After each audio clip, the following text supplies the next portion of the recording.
नमस्कार बच्चों, दृष्टि आईएएस में आपका बहुत बहुत स्वागत है। बच्चों 10 मिनट शो सीरीज में आज हमारा जो टॉपिक है वो है प्रमुख संवैधानिक संशोधन।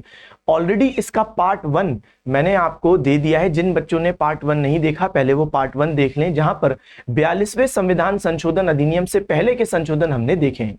और आज हम लोग 42 से लेकर 106 तक देखने वाले हैं और ये विशेष रूप से उन बच्चों के लिए महत्वपूर्ण होने वाला है जो इस बार का यूपीएससी प्रीलिम्स टारगेट कर रहे हैं। आइए आगे बढ़ते हैं। तो यहाँ पे 42nd कॉन्स्टिट्यूशनल अमेंडमेंट एक्ट में क्या चेंजेस हुए, तो देखिए इसको मिनी कॉन्स्टिट्यूशन या लघु संविधान कहते हैं क्योंकि इसने बहुत सारे परिवर्तन संविधान में किए थे। इसने सबसे पहले प्रस्तावना यानी प्रियम्बल में 3 नए शब्द जोड़े और वो 3 नए शब्द कौन से हैं? समाजवादी, पंथ निरपेक्ष और अखंडता, यानी कि सोशलिस्ट और सेक्युलर इंटीग्रिटी। तो ये 3 नए शब्द प्रियम्बल में जोड़े। सेम कंटेंट आपको यहां पर इंग्लिश में भी मिल जाएगा। इसके अलावा अगर हम बात करें तो इसने 10 मौलिक कर्तव्य यानी एक नया चैप्टर जोड़ा फंडामेंटल ड्यूटी का पार्ट 4A, और इस तरीके से फंडामेंटल ड्यूटीज यहां पे जोड़ दी गई इसी संविधान संशोधन अधिनियम द्वारा। प्लस 3 नए डीपीएसपी जोड़े, और वो 3 नए डीपीएसपी कौन से हैं? तो 39A equal justice and free legal aid यानी समान न्याय एवं निशुल्क विधिक सहायता, 43A participation of workers in management of industries, कर्मकारों की उद्योगों में भागीदारी। इसके अलावा 48A यानी एनवायरमेंटल प्रोटेक्शन से संबंधित, पर्यावरण संरक्षण से संबंधित। अच्छा, इसके अलावा इन्होंने ट्राइब्यूनल्स का एक नया चैप्टर यहां पे डाला यानी 14A। ऐसा क्यों? क्योंकि ऑलरेडी हमारी एग्जिस्टिंग जो जुडिशरी है उस पर बहुत प्रेशर था, इसलिए एडमिनिस्ट्रेटिव ट्राइब्यूनल्स और अगर कोई इकोनॉमिक ऑफेंसेस हैं तो उससे संबंध में ट्राइब्यूनल्स क्रिएट किए गए। तो यहां पे बच्चे प्राधिकरण यानी ट्राइब्यूनल्स क्रिएट किए गए हैं 14 क। चले, प्राधिकरण क्रिएट किए गए। इसके अलावा क्योंकि हमने देखा कि लोकसभा की सीटें बढ़ाई जाती हैं, जब भी सेंसस का नया डेटा आता था तो लोकसभा की सीटें बढ़ जाती थी जिन राज्यों में पॉपुलेशन बढ़ी। लेकिन साउथ इंडियन स्टेट्स ने इसका विरोध किया कि एक तो हम जनसंख्या को नियंत्रित रख रहे हैं, पॉपुलेशन कम बढ़ा रहे हैं, और ऊपर से हमको उसका एडवांटेज या रिवॉर्ड मिलने की बजाय हम ही को डिसएडवांटेज मिल रहा है कि हमारी सीटें नहीं बढ़ती हैं और जो राज्य पॉपुलेशन बढ़ा रहे हैं, गलत कर रहे हैं, उनको और लोकसभा सीटें बढ़ के मिल रही हैं। इसीलिए फिर 25 साल के लिए लोकसभा सीटों पर बैन लगाया गया इंक्रीमेंट पर, और ये बोला गया कि 1971 का जो सेंसस है उसके आधार पे जो लोकसभा सीट्स बढ़ गई, अब वो 25 सालों तक वही रहेंगी, फ्रीज रहेंगी 2001 तक। ठीक है, लोकसभा और राज्य विधानसभाओं की सीटें फ्रीज कर दी गई। फिर लोकसभा राज्य विधानसभाओं का कार्यकाल 5 वर्ष से बढ़ाकर 6 वर्ष किया गया। अब ये इमरजेंसी के दौर में ये लाया गया था, ये 42nd कॉन्स्टिट्यूशनल अमेंडमेंट एक्ट। तो उस टाइम पे लोकसभा और राज्य विधानसभाओं का जो कार्यकाल है वो 5 वर्ष से बढ़ाकर 6 वर्ष कर दिया। आगे चल के 44th अमेंडमेंट वापस इसको 5 वर्ष कर देगा और आज तक वो 5 वर्ष है। इसके अलावा अखिल भारतीय न्यायिक सेवा यानी ऑल इंडिया जुडिशियल सर्विसेज बच्चे ये क्रिएट किया गया। जैसे हम लोग देखते हैं कि यूपीएससी का सीएससी एग्जाम जो होता है वहां पे हम लोग देखते हैं ऑल इंडिया एग्जाम है, आईएएस, आईपीएस, आईआरएस।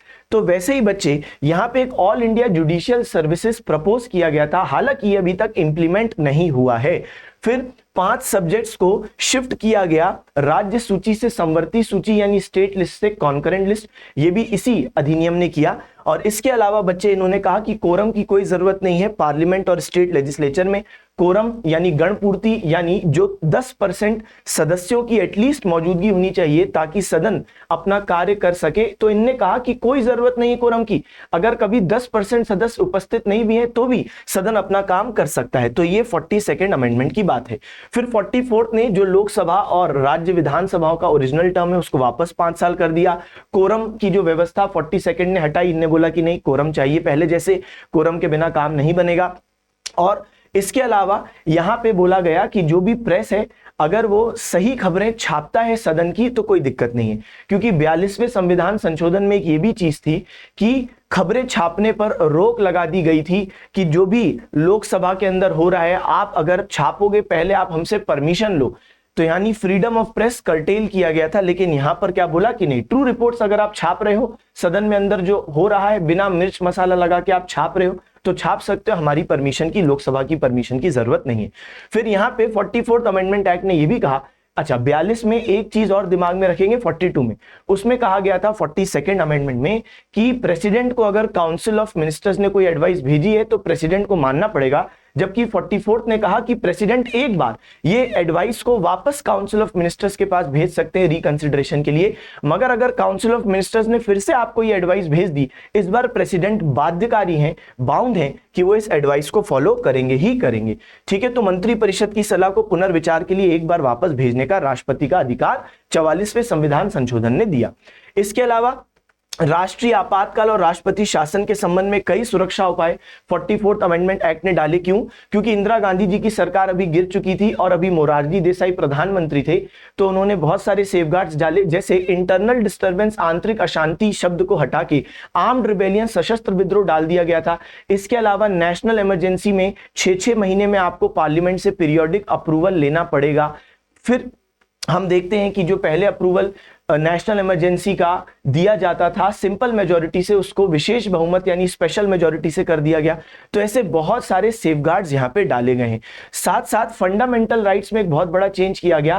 पहले राइट टू प्रॉपर्टी यानी संपत्ति का अधिकार एक मौलिक अधिकार था जो आपका पार्ट 3 चैप्टर 3 में मौजूद था, आर्टिकल 31, लेकिन इसको यहां से हटा दिया गया और इसको पार्ट 12 में डाल दिया गया, आर्टिकल 300A, यानी अब ये एक कॉन्स्टिट्यूशनल लीगल राइट है लेकिन ये फंडामेंटल राइट नहीं है। तो एक ये बात समझेंगे, deleted the right to property from list of fundamental rights. अच्छा, फिर आ जाओ 52वां संविधान संशोधन अधिनियम, जिसे फेमसली दल बदल विरोधी कानून कहते हैं या एंटी डिफेक्शन लॉ। तो क्या कहा गया कि अगर कोई व्यक्ति किसी पार्टी की टिकट से जीतकर मेंबर बना है स्टेट लेजिस्लेचर का, या अगर हम बात करें सेंट्रल लेजिस्लेचर यानी पार्लियामेंट का, ऐसी स्थिति में जिस भी पार्टी की टिकट से वो जीता है, अगर वो अपना जीतने के बाद पार्टी बदल लेता है या फिर जिस पार्टी से वो जीता था उसके खिलाफ वो जाता है, उसका कहा नहीं सुनता, पार्टी ने कहा यस में वोटिंग करना, उसने नो में वोटिंग की या नहीं वोटिंग की, तो ऐसी स्थिति में उसको डिस्क्वालीफाई किया जा सकता है और ये 10वीं अनुसूची में दल बदल विरोधी कानून डाला गया।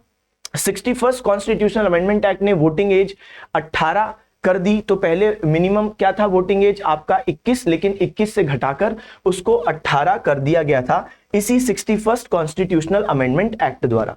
फिर बात करें 65th कॉन्स्टिट्यूशनल अमेंडमेंट एक्ट 1990, इसने एक आयोग क्रिएट किया अनुसूचित जाति यानी शेड्यूल्ड कास्ट और अनुसूचित जनजाति शेड्यूल्ड ट्राइब के लिए एक सिंगल आयोग, तो एक कमीशन क्रिएट किया, national commission for SC and ST. फिर 69th अमेंडमेंट एक्ट 1991, इसने दिल्ली को राष्ट्रीय राजधानी क्षेत्र यानी स्पेशल स्टेटस दिया, नेशनल कैपिटल टेरिटरी घोषित किया। साथ साथ दिल्ली के लिए एक विधानसभा जिसमें 70 सदस्य होंगे और साथ साथ 7 सदस्य का मंत्री परिषद यानी 7 मेंबर काउंसिल ऑफ मिनिस्टर्स बनाने की भी इसी 69th अमेंडमेंट एक्ट 1991 में बात थी। इसके अलावा 71st कॉन्स्टिट्यूशनल अमेंडमेंट एक्ट 1992, इसने 3 नई लैंग्वेजेस को जोड़ दिया शेड्यूल 8 में, इससे पहले सिंधी को जोड़ा गया था। 21st कॉन्स्टिट्यूशनल अमेंडमेंट एक्ट 1967, लेकिन अब 71st 1992 से कोंकणी, मणिपुरी, नेपाली, तो उसको याद करने के लिए आप कर सकते हो कमाना।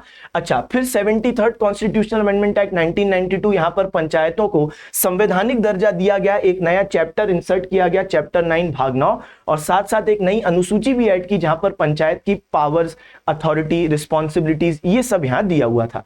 और 74th में जो शहरी स्थानीय निकाय है, नगर पालिका, उनको संवैधानिक दर्जा दिया गया, एक नया चैप्टर 9 का 9A ऐड किया गया और साथ साथ 12th शेड्यूल ऐड किया गया, जहां पर यहां म्युनिसिपैलिटीज के लिए जो पावर, रिस्पॉन्सिबिलिटीज, अथॉरिटीज हैं तो वो बताए गए 12th शेड्यूल में। ठीक है, तो ये 71st, 73rd और 74th। इसके अलावा अगर हम बात करें 84th कॉन्स्टिट्यूशनल अमेंडमेंट एक्ट, तो यहां पर क्योंकि वो 25 साल जो 42वें संविधान संशोधन अधिनियम ने, याद करो 25 सालों के लिए लोकसभा की सीट्स को फ्रीज जो किया हुआ था, अब 25 साल तो खत्म हो गए, इसलिए 84th कॉन्स्टिट्यूशनल अमेंडमेंट एक्ट 2001 में इसको और 25 वर्षों के लिए सीटों का आवंटन फ्रीज कर दिया 1971 के सेंसस पर, और बोला गया कि अब जो 2026 के बाद सेंसस होगा उसके बाद डिसाइड किया जाएगा कि क्या सीटों को इंक्रीज करना है, जैसा इस बार अभी प्रस्तावित चल रहा है, देखते हैं क्या होता है।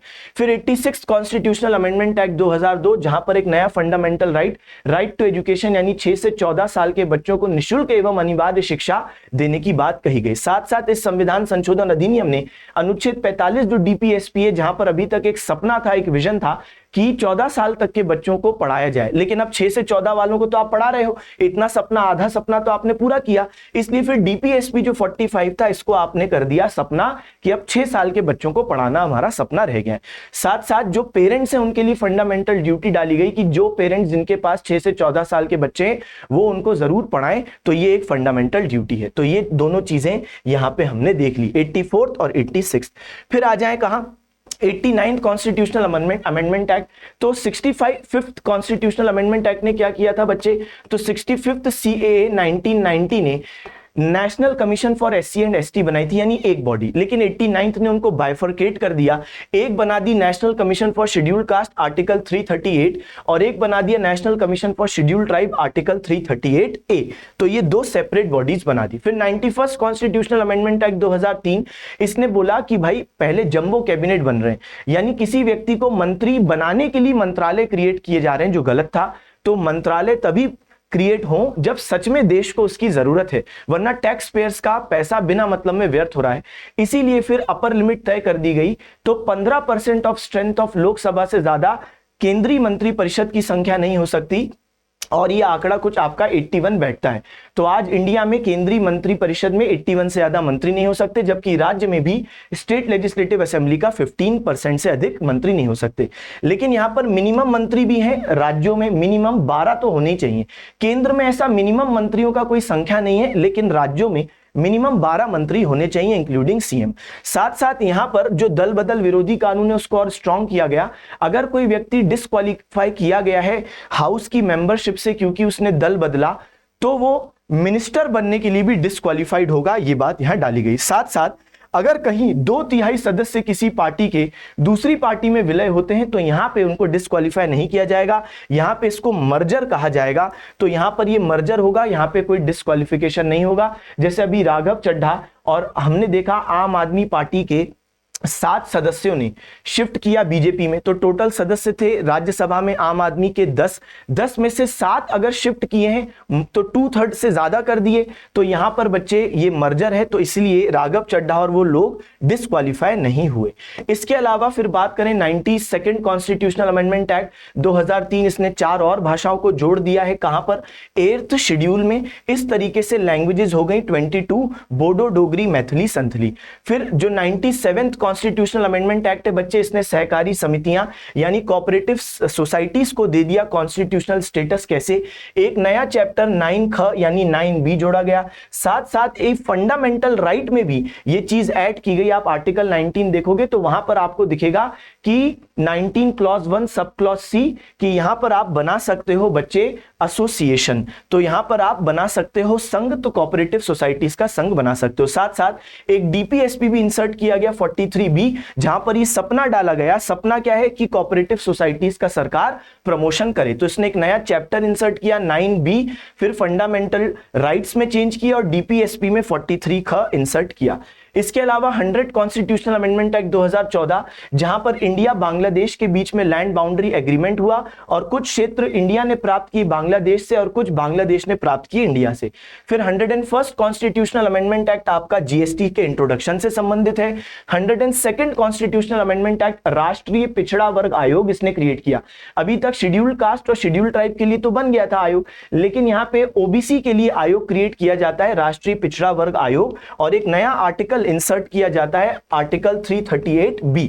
इसके अलावा बात करें 103rd कॉन्स्टिट्यूशनल अमेंडमेंट एक्ट, जहां पर जो जनरल कैटेगरी के आर्थिक रूप से कमजोर लोग हैं उनको 10% रिजर्वेशन दिया गया। तो यहां पे आर्टिकल 16 में अमेंडमेंट करके ईडब्ल्यूएस रिजर्वेशन दिया गया। फिर 104वां संविधान संशोधन अधिनियम, इसने SC ST के लिए जो लोकसभा और राज्य विधानसभाओं में सीटों का आरक्षण है उसको 10 साल के लिए बढ़ाया। ओरिजिनल कॉन्स्टिट्यूशन में लिखा था SC ST रिजर्वेशन 10 सालों के लिए होगा, लेकिन फिर इसको हर 10-10 साल के लिए एक्सटेंड किया गया और अभी रिसेंट एक्सटेंशन 2020 में आया है, यानी साल 2030 तक के लिए जो SC ST रिजर्वेशन है वो बढ़ाया गया है। जैसे लोकसभा में 84 सीट्स SC के लिए रिजर्व्ड है और लोकसभा में 47 सीट्स ST के लिए रिजर्व्ड है, तो ये 2030 तक कंटिन्यू करने वाला है। इसके अलावा हमने देखा एंग्लो इंडियन नॉमिनेशन जो लोकसभा और राज्य विधानसभाओं में होता था उसको खत्म कर दिया गया। एंग्लो इंडियन, आंग्ल भारतीय भारतीय नामांकन का प्रावधान इसने खत्म कर दिया।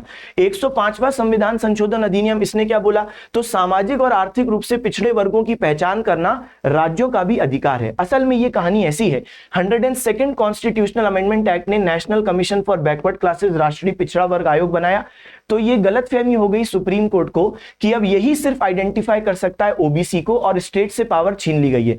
तो इसीलिए पार्लियामेंट ने क्लैरिफाई किया कि हमने स्टेट से अभी भी पावर नहीं छीनी है, राज्य अभी भी अपने राज्यों के अंतर्गत वो ओबीसी कौन होगा कौन नहीं होगा इसको आइडेंटिफाई कर सकते हैं। तो ये राज्यों को पावर वापस सौंपी गई कि आप आइडेंटिफाई कर सकते हो। फिर 106 कॉन्स्टिट्यूशनल अमेंडमेंट एक्ट, जिसको हम लोग क्या बोलते हैं, नारी शक्ति वंदन अधिनियम, जहां पर महिलाओं को लोकसभा में, राज्य विधानसभाओं में दिया गया 33% रिजर्वेशन। साथ साथ यहां पे दिल्ली में भी बच्चे, दिल्ली की जो लेजिस्लेटिव असेंबली है उसमें भी दिया गया है। इसमें ध्यान रखना इन आर्टिकल्स में चेंजेस किए हैं, ये मैं आपको सौंप दे रहा हूं। और साथ साथ यहां पे अभी हाल ही में जम्मू कश्मीर रीऑर्गेनाइजेशन बिल और साथ साथ पुदुचेरी, तो यहां पे भी बच्चे महिलाओं के लिए रिजर्वेशन दिया गया, तो दिल्ली में भी दिया गया, जम्मू कश्मीर में भी और पुदुचेरी में भी। तो आशा है कि ये आपको अच्छा लगा होगा और इस तरीके से हमने कॉन्स्टिट्यूशनल अमेंडमेंट खत्म कर दिया। बताइएगा जरूर कमेंट सेक्शन में आपको कैसा लगा। धन्यवाद। अब एग्जाम की तैयारी को और बेहतर करने के लिए हमारे चैनल को लाइक, शेयर और सब्सक्राइब करना ना भूलें।